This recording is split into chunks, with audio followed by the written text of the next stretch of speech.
Hey, what's up, everybody, and welcome back to the Phly By here with Mike and Rob. Hey guys, thanks for having us back. Happy about our guest here. Happy to be here. This is probably the most excited that I've been around this Christmas time since I've been about fucking 7, chick. You know. Yeah, I don't know. I think you're over. I think you're cheating yourself here. it There's no I gifts. know. There's no presents under the tree here. This is going to be fun. definitely is. It definitely is. Here. Scare the book a little bit. Yeah. So we talked about it before. You know, we're happy to have one of the actual members here, a true second story man, Chick Goodrow. Yay! Yeah. And he's a pivotal character in the book here, and he's got an excellent story to tell, and he's been happy to kind of sit down here with us, become friends with him over the last month or so, and really got to know Chick, and he's a great guy. Yeah, nice guy. Yeah. And great stories, and so we're interested here to see it. So thanks again, Chick. My pleasure. My Thank pleasure. You, Yeah. Thank you. Yeah. So kind of get into it, Chick. Right. So we were talking. You grew up in the Kensington area, right? I did. Yeah. Grew up around. You said F and Allegheny F and Allegheny, right? So not too far from K&A, right there. block. Yeah. Right. Okay. So Back when it was still nice. It was all Polish, Irish. You could sit outside at night on your stoop, they call them, and all your neighbors would come over and hang out. Right. Try that now. yeah, it's definitely a little different down there. That's Yeah. for sure. For real. Yeah. And I listen. I grew up right not too far from like Frankfurt and Lehigh area there, right near St. Anne's Parish. So kind of familiar like with the area there. And I think sometimes Kensington gets a bad rap. You know what I mean? Oh, all the time. I think Yeah. so. Oh, I think there's a reason. Yeah. Well, hey, listen. One of the things here is like It might be the reason. No, way back then. Right. Yeah. But we weren't really a bad rap. We actually contributed to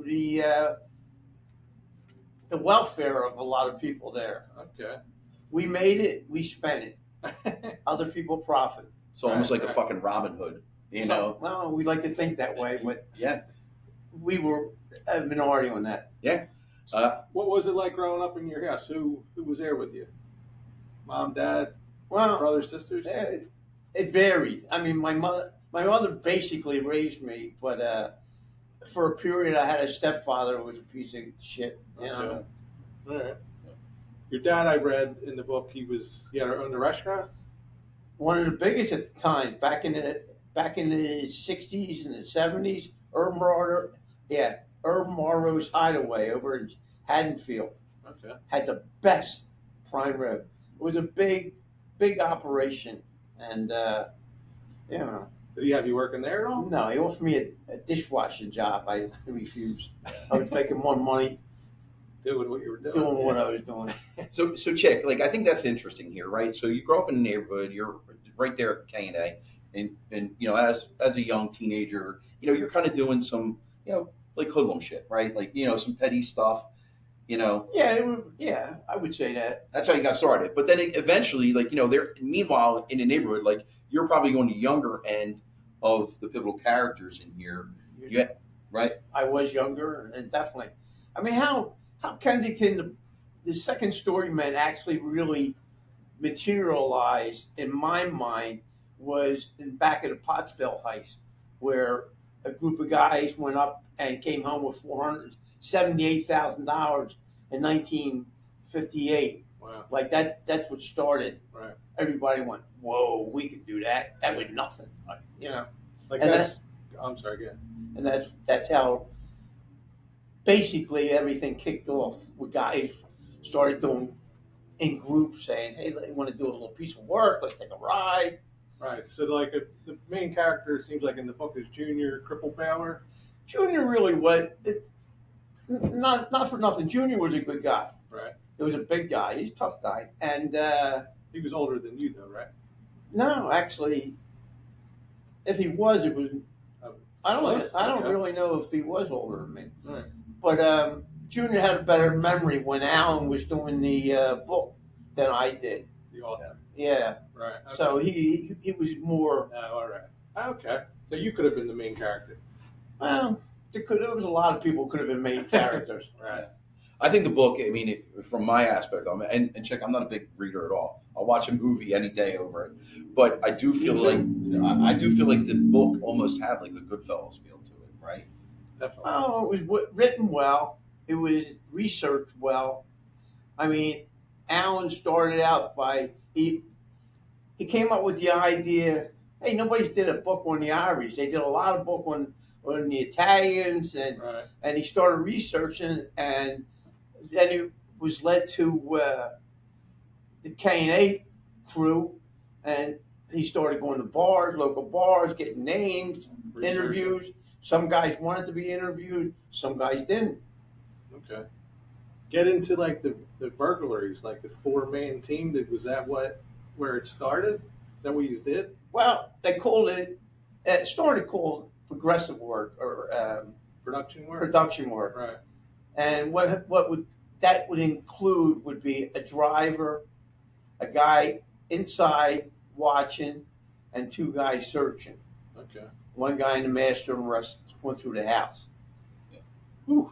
Called it a team. I mean, there was guys who worked.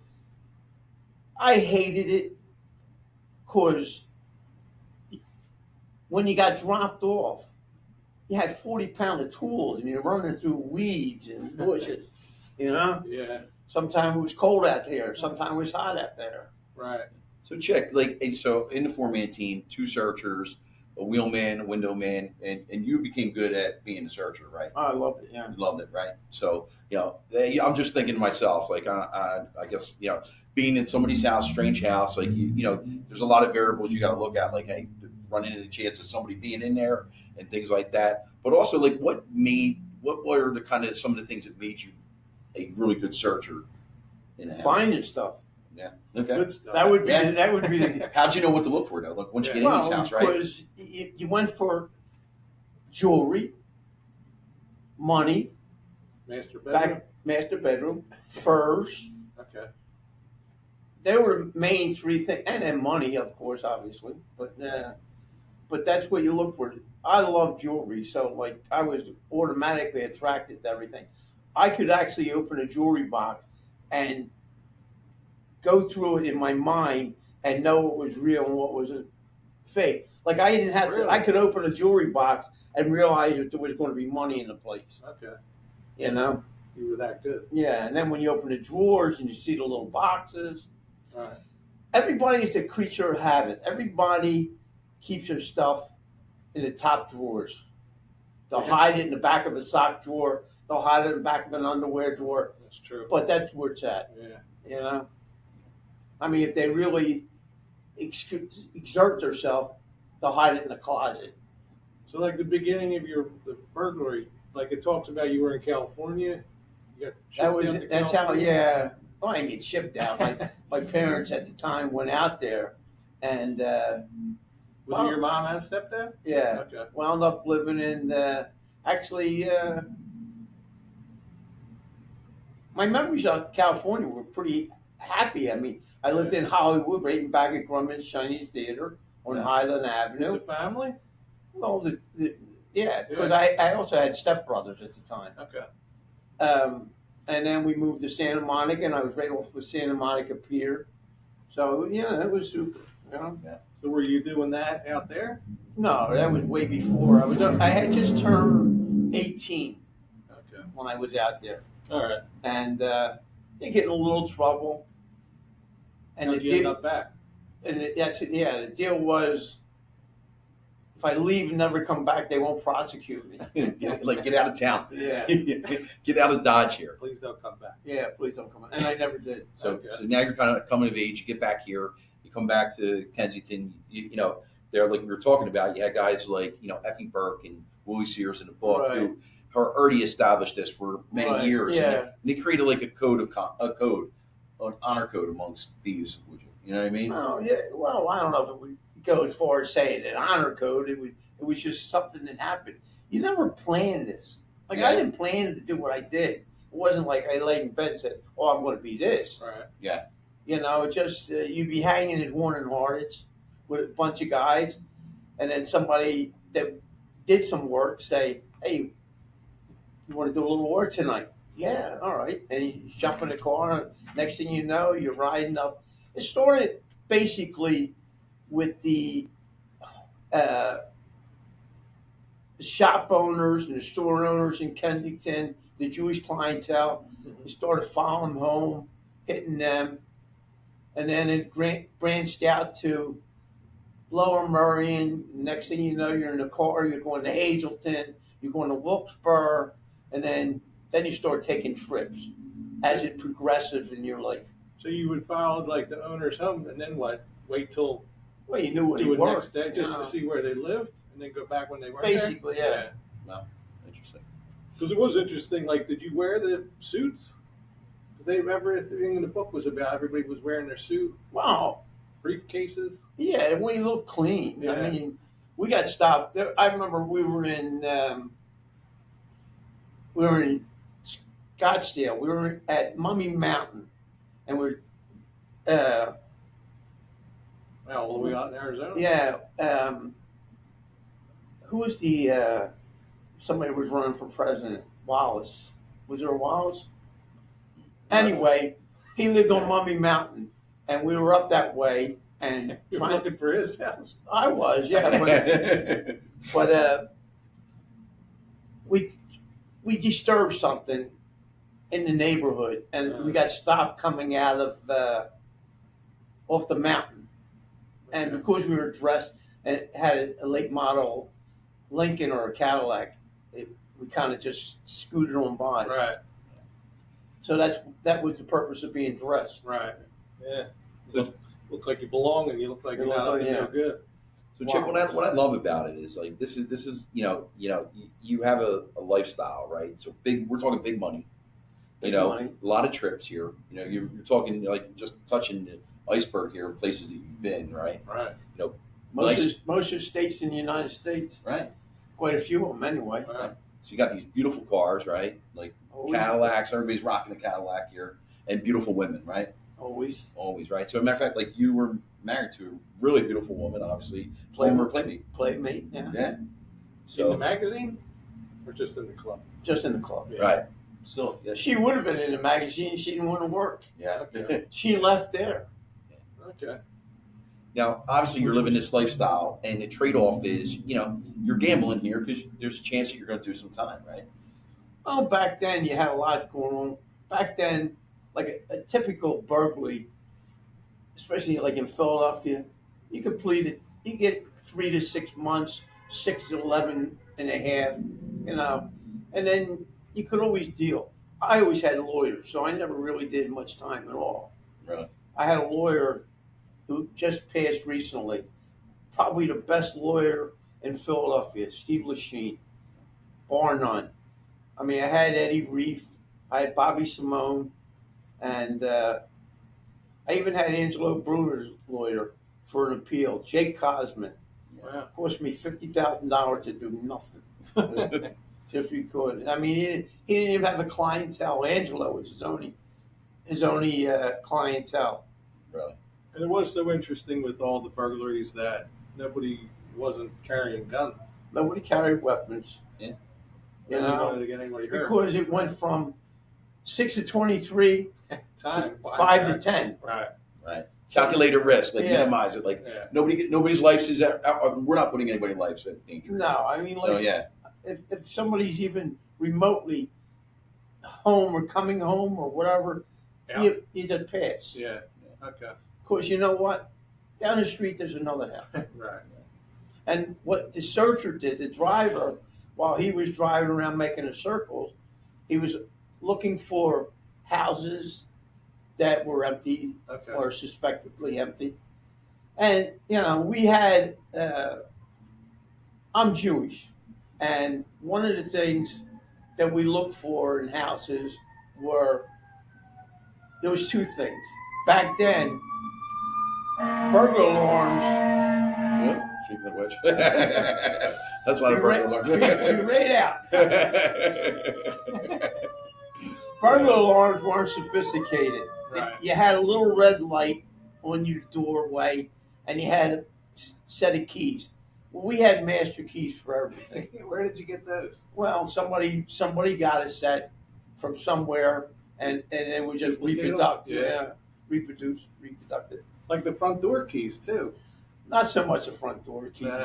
Piece of Lloyd would get you. I could get into many houses faster with a piece of Lloyd than you could with your key. Like I read that. I don't even know what that is. Yeah, he would just ask the same Yeah. thing. It's a hard, flexible, but hard, durable piece of plastic. And just easily jimmy the doors up for you. Yeah, You get yeah. right in. And opens Yeah. it right up. Yeah, Almost like a thick credit card. You know, like credit card ain't gonna work, but almost like credit card. Yeah. The theory is credit cards, Yeah. but they're hard and Yeah. not flexible. Piece of Lloyd was very Yeah. flexible and stable enough where it didn't tear and got you in. Right. Okay. Like I could get in like this. Wow. But anyway, so with the alarm systems, we had keys. So when you're driving around and you see the little red light going beep, beep, beep, beep, you knew one thing. some good shit. Nobody was out. I mean, they were out. There was nobody home because Yeah. the alarm was on. Yeah. And they had something to protect. Yeah, it was like an open invitation. Then you look for a mezuzah on the door, which say, hey, I'm Jewish. I like gold. I like silver. I like furs.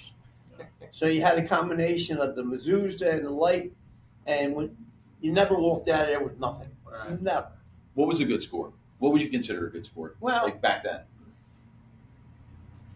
you can't say it like that. Yeah. It doesn't work like that. The Okay. reason being, let's say you make a decent score. Yeah. All right. So now you got gold, you got furs, you got silver, you got a fences stuff. So it's Right. not all at once. So and then let's say you get a good watch. You know, you want to shop it around. You know, Yeah. there's things you want to shop around. Right. So you really couldn't say it wasn't like the Pottsville house where they walked out with $48,000 or 458. Yeah. Do you remember? One of the, I remember one of the last pieces of work I did in Florida. Good one. Oh, it was good. I left the house like 11:30. I was back by 1. Morning. Yeah, Yeah. I was back because later on I did stuff by myself Right. for 2 reasons. I didn't like to share, and if you did it by yourself, you didn't have to worry about somebody ratting on you. Right. If you had a problem, it was your problem. Rely on yourself. But anyway, Yeah. to get back to a score, we left the house 11:30 and traveled a little bit, not that far. Found a perfect place to park. Parking in Florida was always tricky because you couldn't just park your car in front of the house. Right. So found a place to park, went up to the house, back sliding doors was open. I walked in the sliding doors. There was a briefcase 10 feet inside the door. I opened it and it was gold coins and cash. I walked out and it was $70,000. Holy shit. And I was back by my house by, and that was just one incident. Wow. That was a good one. So that's it's really interesting, you know. Like, so one of the things how we kind of hooked up, Chick, and, you know, like growing up in and around the area, like my grandmother, she owned a bar down in East Westmoreland. She owned a couple places down in Atlantic City. Yep. Lorraine and Johnny Patch, Right. and the Hornet House down Atlantic City was really kicking. I mean, like, there was. I mean, I walked out of there many times, 7 and 8 in the morning. Yeah. People going to the beach, and you were going. Ready to go. Yeah. So I know growing up, I would hear these stories again from my grandmom and stuff. Like, and like it was very often I would see grandmom with furs and jewelry. Yeah, and we diamonds. supplied them. Yeah. I mean, furs back then were decent money. You got a full length lynx, you could grab 2,000 or 3,000 or 2,500. You got a mink, you could grab 1,500. I remember a story, like we had so many furs one night, and I was with one of my wives, and made love on them minks and them lynx. Yeah. And, Fuck the satin sheets. yeah. We're doing it on the fire. Yeah. That's fucking great. Because when you sell the furs, Nobody knows. Yeah. Well, they say, what is it? You might have to take this to the dry cleaners. But that whole fencing process, like you would bring it into like Mike's Yeah. grandmom, and then Yeah, Mike's how grandma they was. price it. Well, you knew the price. Yeah. I mean, you had a mental number of that you wanted. You weren't giving shit away. Right. Okay. So you had an idea of what you wanted and Yeah. the value of it. So I mean, back then, gold was at $10 a pennyweight. Today, it's at 90. So Okay. you can imagine. And back then, it was so much of it. Like, I had pounds at times. I had a tree that I got. The tree was this big, for real. And it sat on a square base about this big. And on top of the base was a big chunk of gold. really, And it was solid gold. wow. The whole thing, everything. The charms on it was somebody's family tree. And today, I can't even imagine what that would be worth. Yeah. You know? Wow. Probably 50, 60,000 easy. Yeah. Yeah, so I mean, again, you're talking like risk reward here. You do a little bit of time. One of the stints that you did here, check.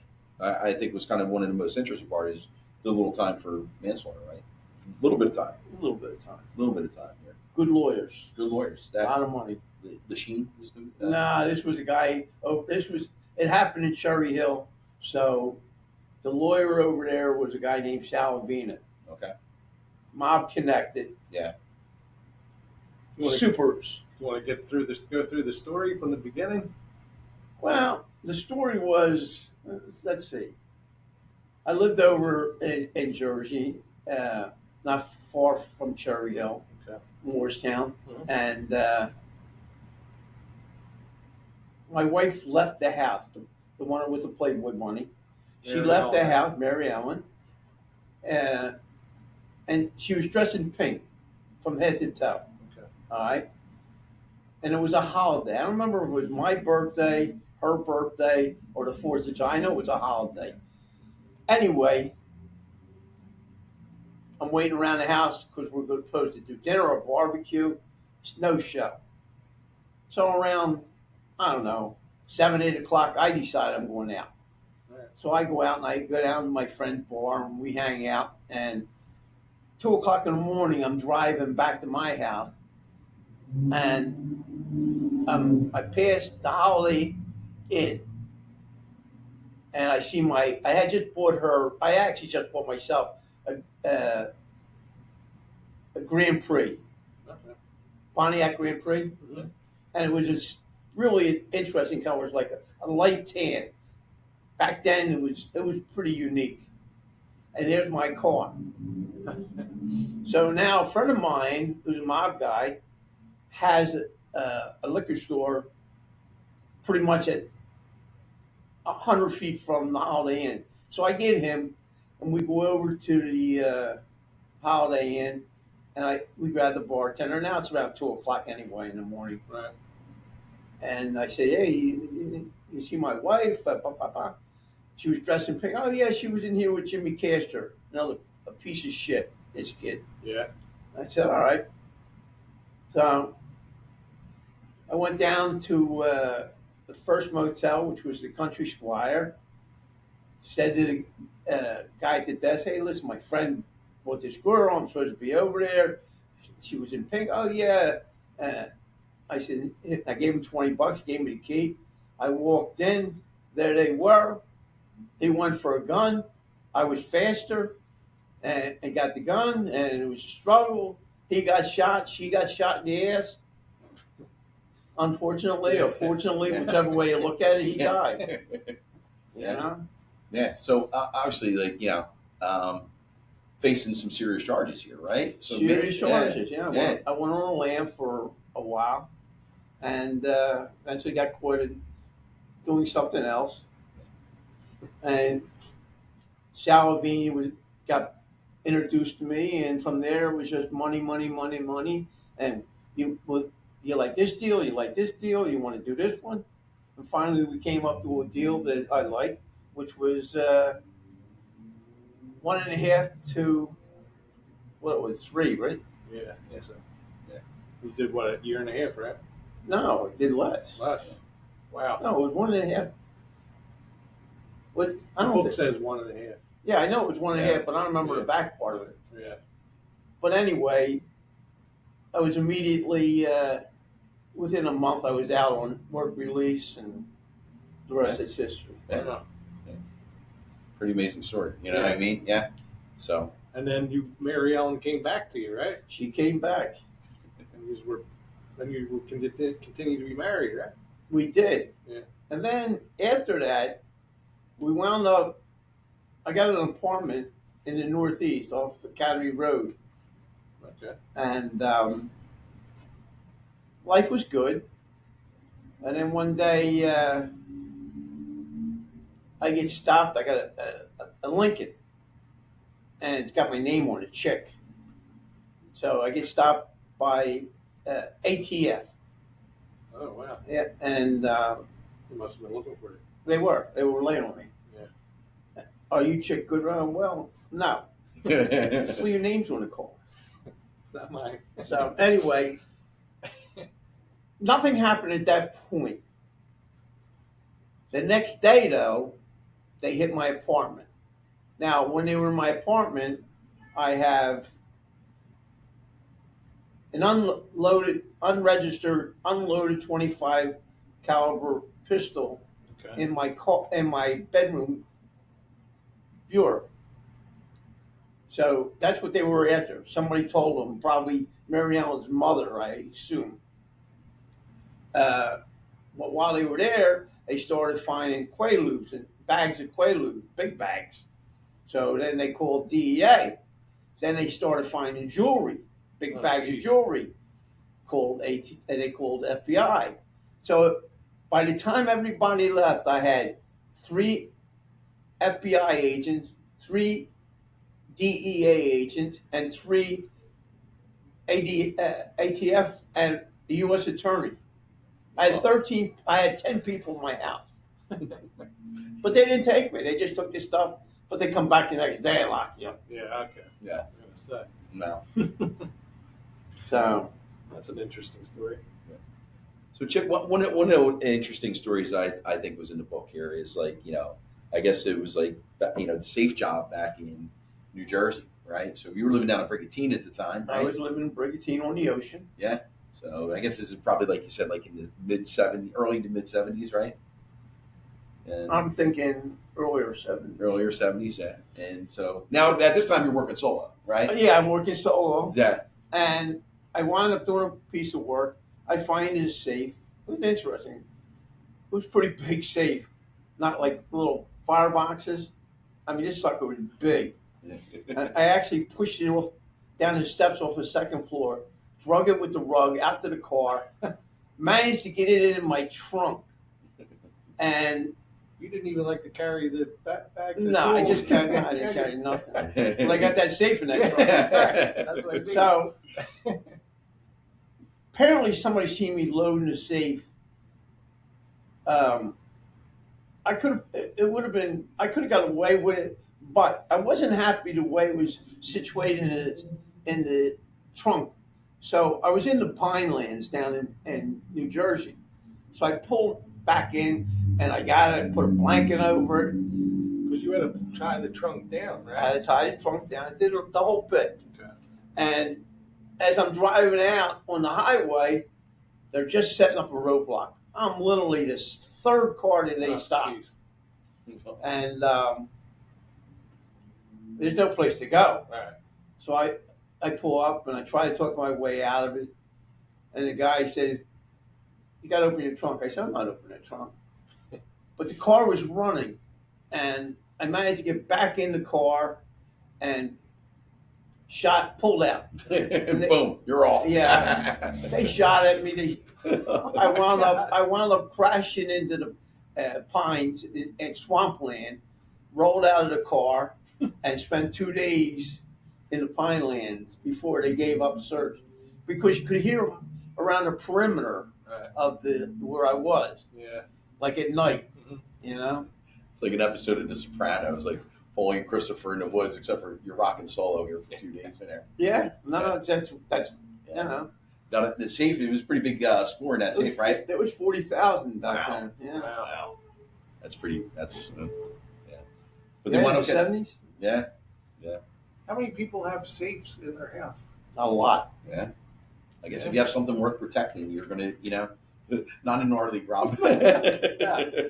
We're not quite there yet. Like when I was reading, like when you would look for the house, you'd look for like the manicured lawns, and like you could tell from the outside of the house. Curtains were the trick. Like I could drive down the street and spot a house that was empty. You could almost feel it. Right. And if I And did, stuff of value inside, you could. yeah, just Just a lot get a of things. feeling, yeah. Neighborhood was one thing. I mean, you're not going Right. to ride down Frankfurt Avenue and spot anything. Right. But you're in areas where there's $1 million houses way back when, back in the 70s. Right. I mean, we didn't do row homes. I mean, we did mansions. Right, You know, right. I mean, Yeah. So they had to have something anyway. I mean, I could give you names of. Here's a name. Most of your viewers won't even know who it is. Don Ho. Don Ho in Hawaii was equivalent to Elvis here. In fact, he had the record "Tiny Bubbles" and so on. I know Don Howe. Yeah, I know him.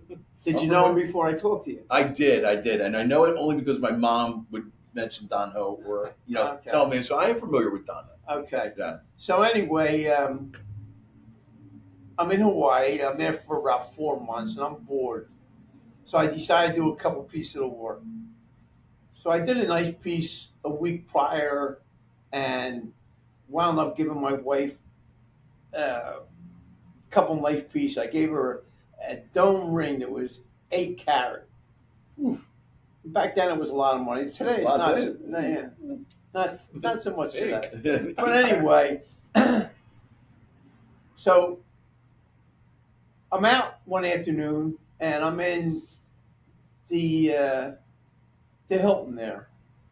Where Don Ho lived? Yeah. Yeah. I'm thinking of what the hell the name was. If anybody watched Hawaii 5-0, if you look out, there was a lagoon, part of the property separating the condos and the hotel.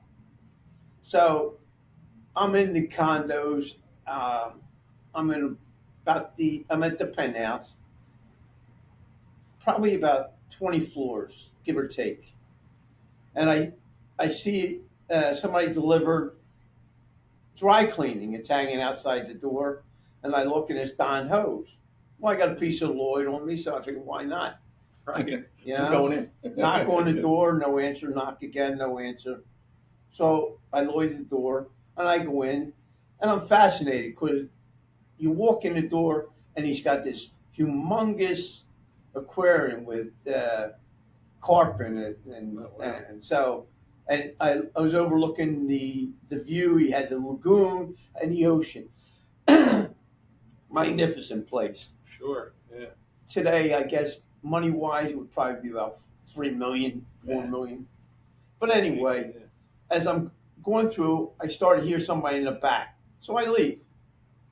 So now I know he has a show at 9:00. So you're going back. Well, I was in the Hilton having dinner with my wife, and apparently I had too much to drink, too many bottles of wine. So I said, "You want to see Don Ho's house?" Okay. So we go up there. Sure.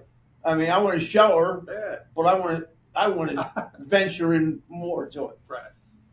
So anyway, knock on the door, nothing. Knock on the door. Now I'm trying to Lloyd the door. Now earlier I Lloyded the door, no problem. So now I'm having trouble, and I realize I dropped down. I seen movement underneath the seat. So I tell her to go. Mm.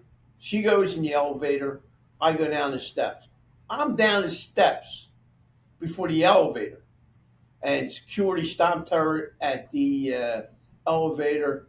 She talked her way out of it, saying she just wanted an autograph and all that bullshit. Like a fan. I'm gonna play I'm a big fan of Don Ho. Yeah. Plus, I was dressing it, this wild sport jacket. You look like you belong in Hawaii. Right.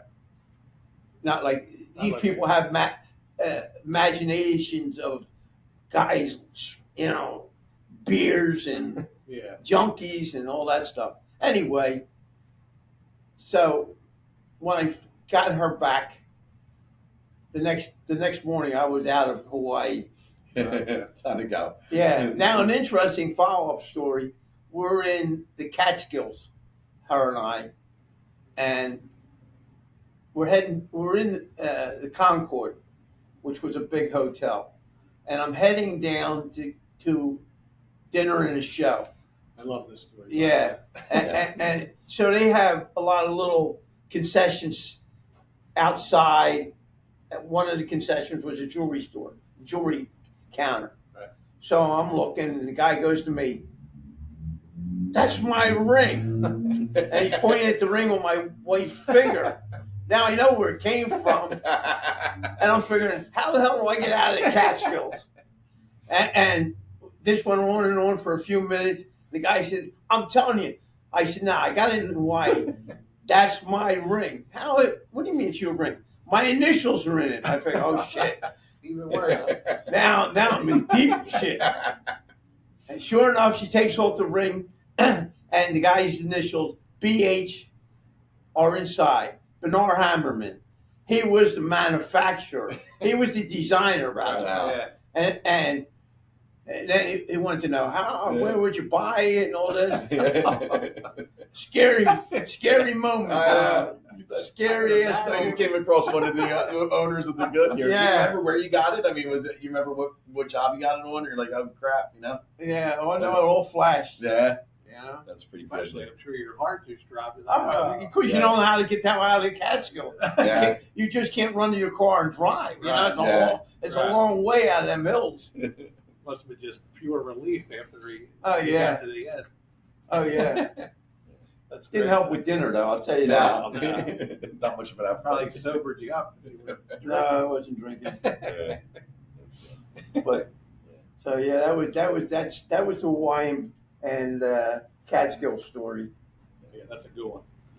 So what else you got? What about like didn't you experience like any anxiety doing all these things? Nah, No? nah. Not how? Just That's the way you were it didn't- wired? Yeah, it didn't bother me. There were tough guys. There were some tough guys. If you read the book, there were some really, really tough guys in Kensington. Like Joey Cooper. I could give you half a dozen names, Right. you know. And they would go out. They'd be in a bar. Guys come in, 3, 4 sailors. One guy would take them out. Yeah. That's how tough these were. But when it came to a piece of work, they couldn't deal. They're nerds. They wind up taking a shit in the middle of the floor. In the house, right? Yeah, Guys because are they were doing a watching job. or something. Right. Yeah.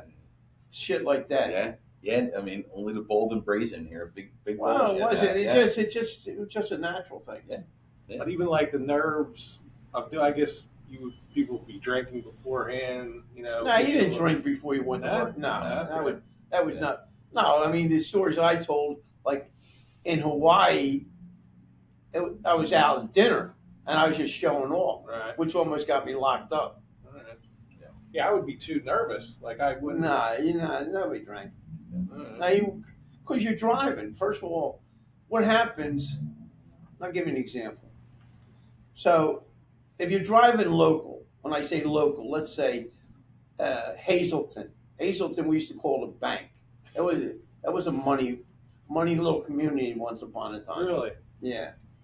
Anyhow, you drive up there, and that was a 3-hour ride or 2-hour ride. You got there. As soon as you got there, you look for a neighborhood. Mhm. You look for houses. You look for big houses.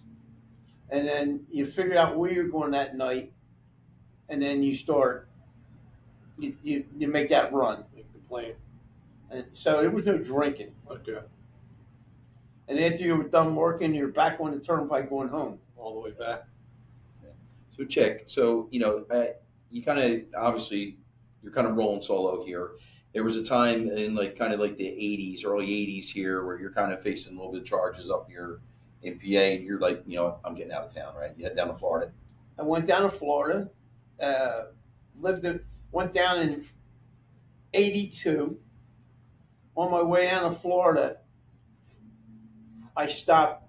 Well, a friend put. I was a fugitive at the time from a case that they wanted to give me a lot of time. Yeah. Mm-hmm. So I wind up in Falls Church for a year, and a friend of mine says, "Hey, listen, a friend of mine's got a place down there. It's a quadplex. We'll get an apartment down there." I said, "Okay." So I was in Boca Raton, and I went down there broke, and within a few months, I was fat. You know? Just And- from starting and- to work and- down there. and Yeah. I spent 10 years in Boca, bought a couple houses, both on golf courses with pools, Wow. you know, had all the cars, had all the tricks. And it was during the 80s, during the heyday down there with the Coke and the Miami Vice. And All right. Did you get involved in drug sales? I didn't, No. no, I mean, one of the kids I hung with, he was a lightweight dealer, but he was a party dealer. All right. You know, Yeah. I mean, we'd go out, we'd be at Solid Gold and a couple of them clubs and doing lines of coke on strippers' breasts. All right. I mean, we both. I had a 30-foot boat down there, and the kid I was talking about, he bought one of the from Baywatch, the same speedboat, Right. and we used to just party. Yeah. It was endless. So 10 years down in Boca, living a life down there. What and on the lam here, right? You're a fugitive. So what is it that kind of happened that you got caught? You get back in? Just Yeah. something really stupid. Something really, really stupid. Yeah. A friend of mine comes up with down there counterfeit Michael Jordan's cards. Really? The rookie Yeah. card. Yeah, Back good then, one. even Yeah. back then, they were worth $1,000. Right. Yeah. And so I got a handful of them. There was 4 counterfeit cards: Michael Jordan, Charles Barkley, Moses Malone, and another guy. Right. So there was a set of 4. So I started running around in my spare time to car dealers, and they had stores. Guys said, oh man, I love this. I would, I just can't afford it. Well, listen, you give me a couple hundred, and I'll take a box of them, and I'll take a box of them. By the time I was done, I had a room full of boxes of cards. But I mean, it was funny. Some guys would say, they thought they were slick. Oh man, this is so perfect, but it's got this little crease. I'm thinking to myself, well, let me go out the car and get another one. Get one without a crease here. I want the top dollar for it.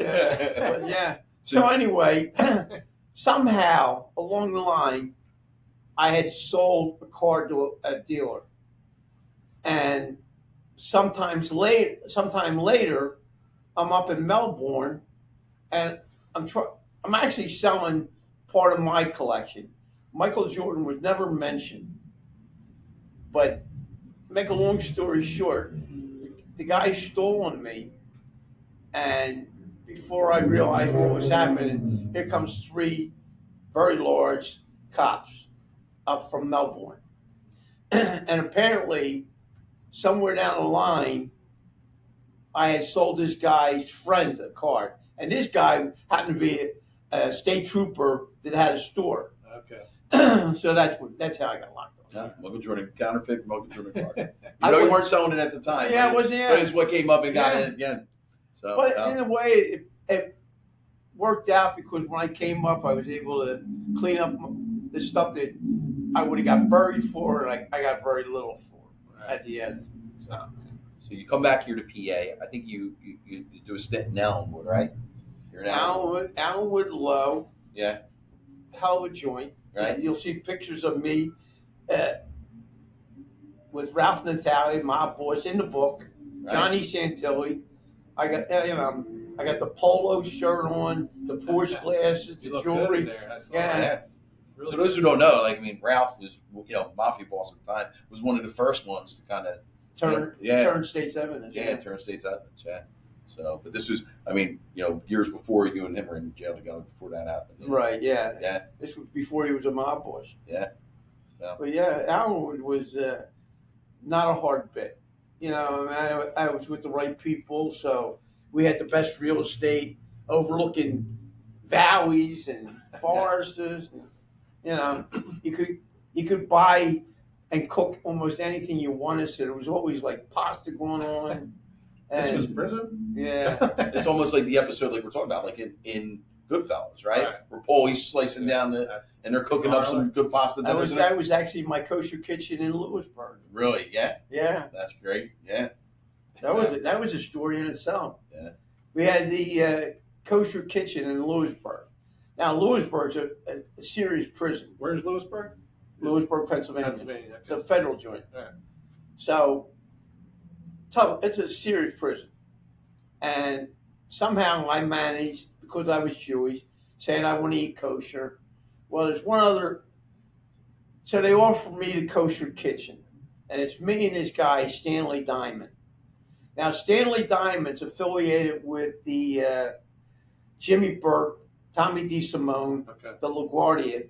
Was it LaGuardia? Lufthansa heist. Yeah. The Lufthansa heist. Where they got like. Well, I think it was out of LaGuardia Airport. Yeah. So they were involved with that.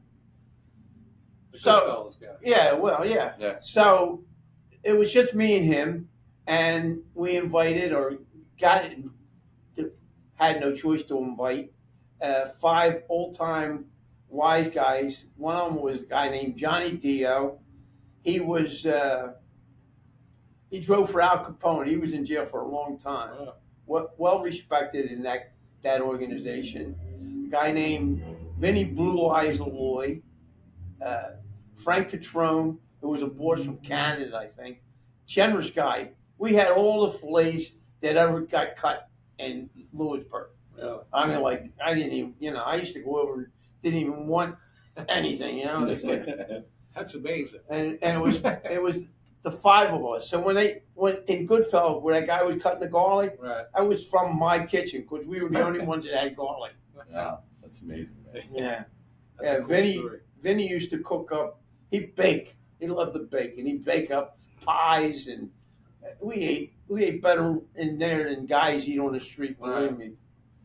Yeah, like prison sounded like it was just like a chance to do some networking with other, learn some more tricks, some new people to work with. Nah. Well, you do meet other people, Yeah. but Kensington was its own little cluster of people, and guys that you met in jail, like the wise guys, they weren't doing burglaries, Right. and they were doing truck heist and bank. The guys from Boston, they were all bank guys. They all robbed banks, and mob guys. Hijacking was the main key. Gambling and all the normal stuff. I did love where in the book they talk about the mob would contract the K&A guys to do jobs that they couldn't or wouldn't do, and then they were impressed by the work that they were able to do. Nah, that's not true. I don't remember even reading that. Yeah. No, I mean, no, we never. And then the other one was like if Nixon had hired the K&A gang. I said that. Well, And, you know, I actually said that down, and he put that in the book. All right, so that's true. Because the piece of work in the Watergate was simple. You loitered at the door, you got what you want. You didn't need 12 guys. You went in by yourself or 2 guys. I mean, they had the wrong guys doing it. Yeah. Really. They needed pros, total pros like you guys. They had, I don't know who they had. They weren't burglars. So, Chuck, how'd you meet up with Alan, like, about the book? Alan? Yeah. Well, I heard he was doing the book, and I actually reached out to Alan. Did you? Yeah. Strangely enough, I reached out to a detective that I had some dealings with that was retired, and I knew where he was because he was in a friend of mine's real estate office. Okay. And he gave Alan my number, and Alan called me. Yeah, that's it. He kind of took your story here and kind of made you famous here, Yeah, infamous. Infamous. But you know what? I think it was interesting. A legend in my own mind. You're the legend here, no doubt, definitely. know.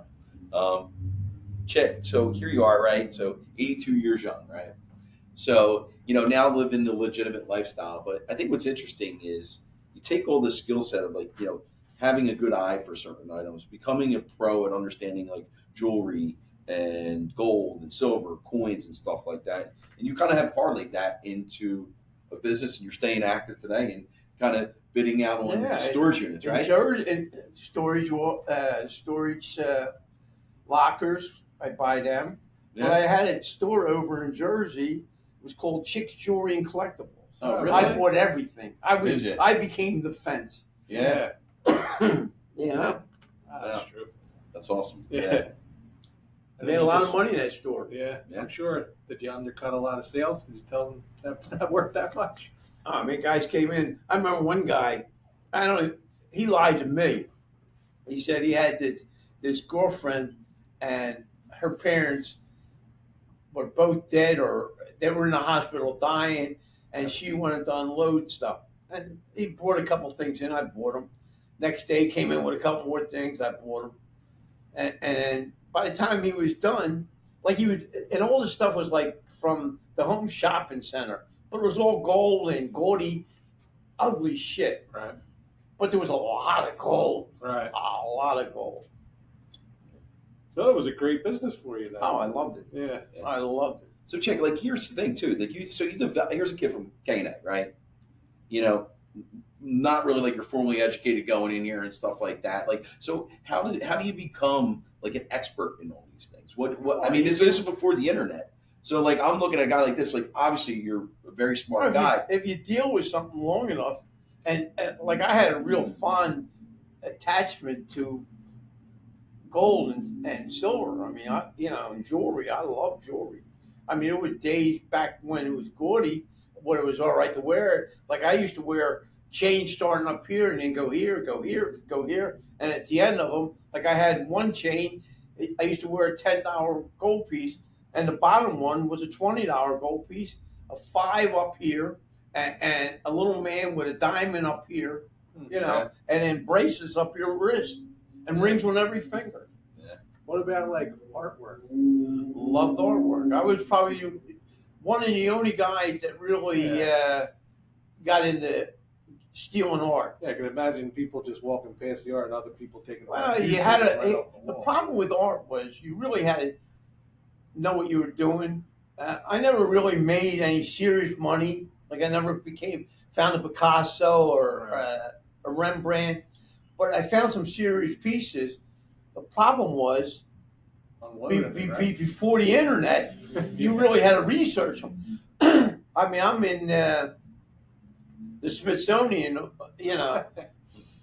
checking it all out. Yeah, I mean, like no, I mean, like what's good and what's I mean, I spent days in the Library of Congress. Yeah, Wow, it's impressive, man. you had to. Yeah. Then Yeah. you had to move it. Yeah. Like How you get to do that? Well, you had people. I mean, you had a guy. Everybody had a guy. Right. They had a couple guys. You always had a couple guys. But I had a guy, and it really became a hassle, though. I mean, I kept a lot of the pieces myself. Yeah. It seems like it would be much harder to move that than anything else. Yeah, less people interested. Yeah. I mean, if you get a Rembrandt, I'm using these names that people know, Right. or a Picasso, you got to have like a European connection. You know what I mean? Yeah. And we weren't that sophisticated. Pretty sophisticated then. No, not even close. But I did spend a lot of time researching art.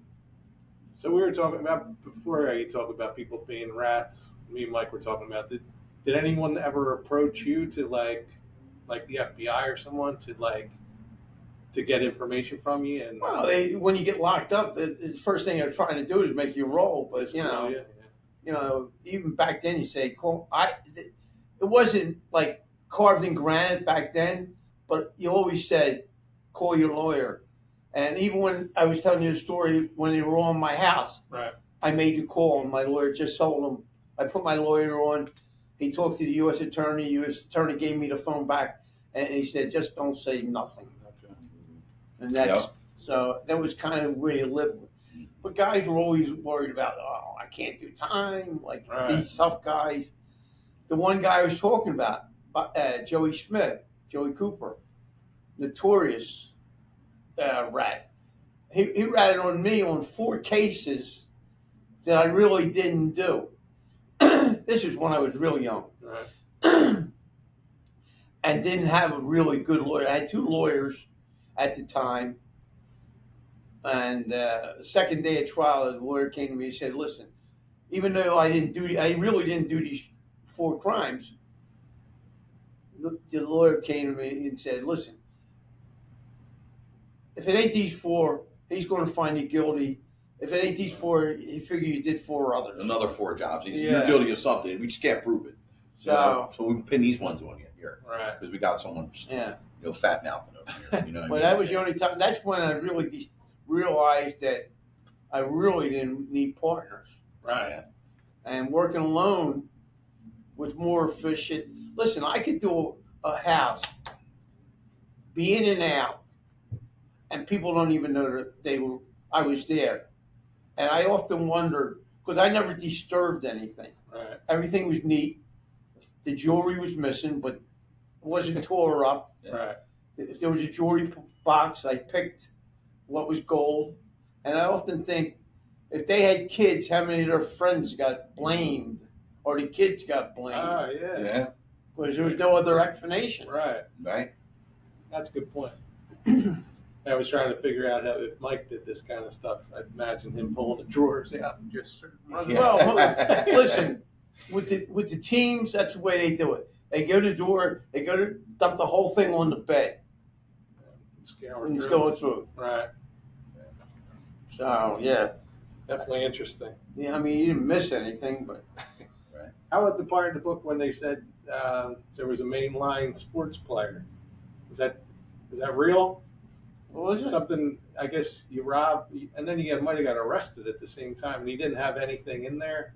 Oh yeah, that was a bad tip, and yeah, that was just a bad tip, and I wound up getting locked up, getting on 76. Can you But- say who it was? I don't You don't remember his remember? name. All Nah. right. Nobody important then. No, it wasn't. Yeah. Yeah. I'm trying to think. There was something else when you said that I was thinking about. I forgot that fast. Yeah. What else you got? So I was looking at like this your whole life could probably be made into a movie. That'd be dull. Yeah. Yeah. Not all these. I don't think so, Chick. Just No. from what I'm listening here, I love it. Nah. And I know we've talked many a times. Nah. And I feel like you got a great story to tell. I think that people are going to love it. Listen, You know what I mean? what we did today would be like hunting dinosaurs. Right. Yeah. You know, back then you could do it. Today you can't even think. The technology is really what kind of blew this Oh, thing yeah. up. I mean, cameras freaking everywhere. Oh, We were everywhere. talking about it, right? Right. The security systems back then were just like these Just loud the door, doors. yeah. Yeah, Loud. that's it. I mean, what's interesting when you did some of these mansions, and you actually giggled because the alarm would go off, and it sounds loud, but if you get from here to across the street, you can't hear it. Right. Yeah. Yeah. So then you went, well, wait a minute, if I can't hear it, you go back in. You know what I mean? Right. I think your life that wouldn't be dull. They could, with the producers these days and the actors, you got Matthew McConaughey playing Yeah. you know. He's a short Jewish guy. Yeah. Nah, it's just a, They could make it entertaining. Yeah. the book is about the only thing entertaining. Yeah. So, Chick, listen, I know I think this is amazing. We got a lot of good info here, some good stories. Like, quick question for you, like, hey, like you have to put together a piece of work right now, right? Couldn't do it. But if you had to, you're going to bring me and Rob along. You're going to be the searcher? No. I'm not bringing us along here. Nah. You have to bring us. What are we? What would we be? What would you be? Yeah. 2 anchors around my neck. Oh, that's great, A Chick. quick way to jail. Yeah, that's it. Leave it to the pros, right? That's why you guys ain't here. Yeah, That's good. quick way to jail. Well, Chick, listen, again, can't thank you enough for kind of, sitting in here. Yeah. It really is. It really My enjoyed pleasure. this. Yeah, My thank pleasure. you. You know, You know? And I share the hope story. it was lightweight entertainment. You know. I think it's This a is lot of great. people I are love looking it. forward to hearing this. So again, Chick Goodrow, well, true gentleman here, second story guy from the K&A gang. Read the book, Yeah, it's very good. I'm telling you, like I Yeah, said, it is good. yeah. because So, there's a lot of stories in the book that are far more. The Pottsville heist I find really intriguing. I Yeah. mean, especially when I knew the crew Yeah. and I knew the cast of characters that surrounded it. That should have been a movie. yeah, and the magnitude of that score too. It was- 500,000 back in. Back then, it's Yeah. $4 million today. Right. Wow. Exactly. Amazing. Yeah. But again, thanks a lot, Chick. I really appreciate it, pal. All right. Thanks for having me. All right, guys. Listen, thanks for checking us out here. Mike, Rob, and Chick here from the Phly By. And again, thank you guys for joining us here. Thank you. All Merry right. Christmas, everyone. Merry Christmas, Merry guys. Christmas. Take care. Wait, one last thing. Oh, go ahead, Chick. Trust everybody, but keep your doors locked. That's some great advice, Chick. I appreciate it, pal.